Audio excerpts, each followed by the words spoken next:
All right, here we go. This is another attempt at keeping my promise of delivering these things in a timely fashion. So this is episode number 9, I believe.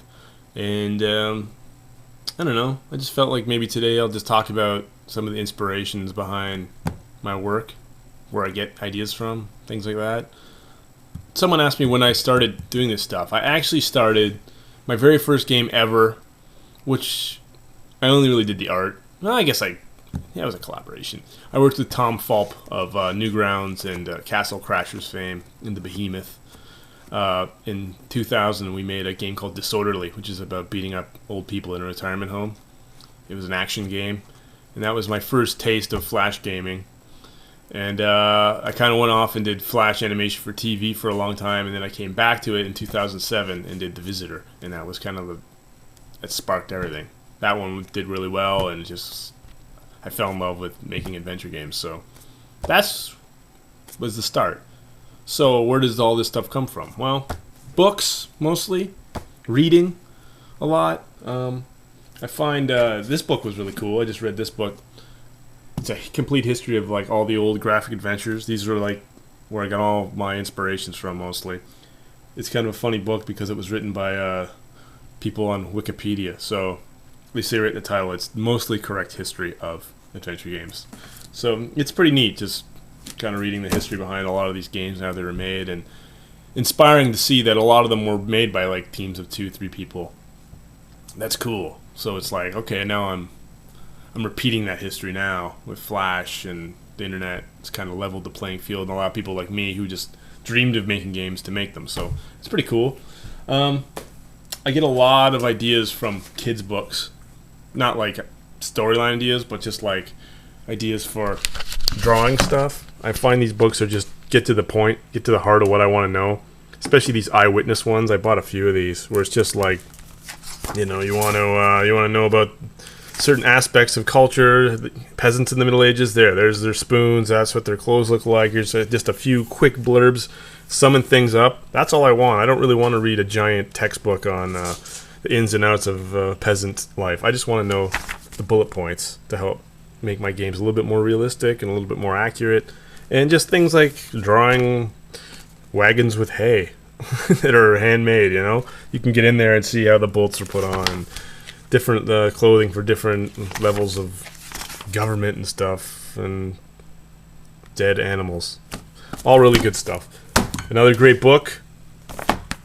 This is the Remus Bible, if there ever was one. It's a kid's book on bugs, and it really has everything you could ever want. It's every type of bug pretty much ever, and represents just about everything.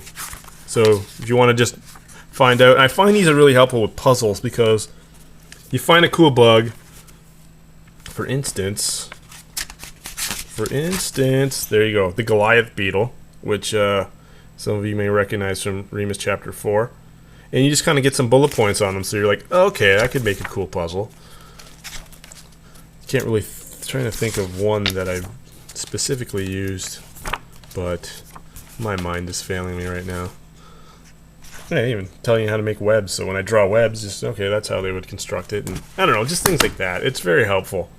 To the point. That's what I like. I don't like spending too much time reading a lot of big flowery text on the subject. I really like comic books. Here's some of my random stuff. This is I had a TV show called Sons of Butcher, and someone made action figures of us. That's what I looked like in the show. There's only about a couple of these in existence. I got a complete set. Pretty cool. My biggest inspiration ever. Here we go. Gru the Wanderer.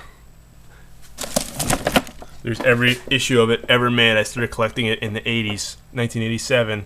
Now I have every single one ever. Look at this. I even have, go right back. They're all in order. I have all the number ones. Every time a place went out of business, they would start again. I have like 3 different number ones from them. I'm hardcore.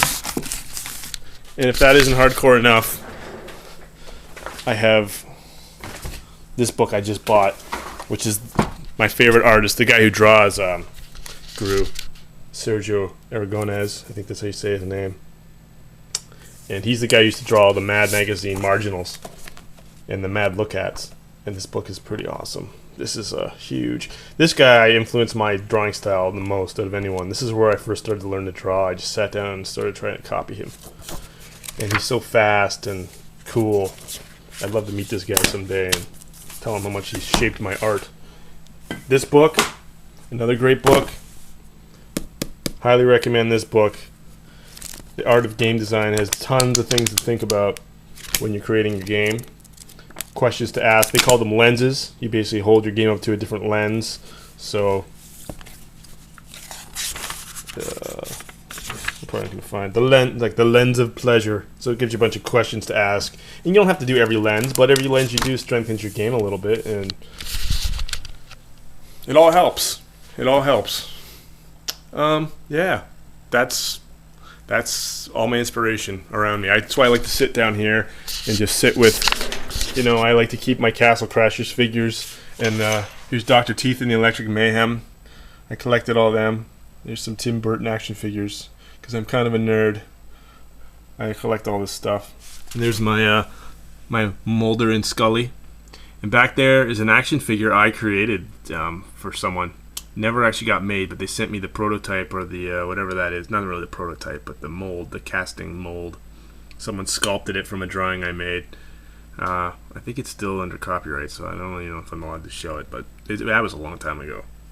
And there's a Superman watch from the 70s. Maybe that's worth something, I don't know. And there's my Bigfoot skull, because I really, really love Bigfoot. Completely obsessed. On the borderline of wanting to believe that it's true, but I just really like the idea of it, a giant hairy man running around in the woods. So someday I'm going to make a Bigfoot game too. We'll see. All right, I don't know. That's a lot. I just showed you a lot of stuff. This is a really long one. Just rambling. All right. I'm going to focus. Next time I'm going to focus a lot more and maybe talk about some specific things. This one's a very general look at books. So, I don't know. Whatever. Hopefully it was enjoyable on some level. Anyway, see you next time.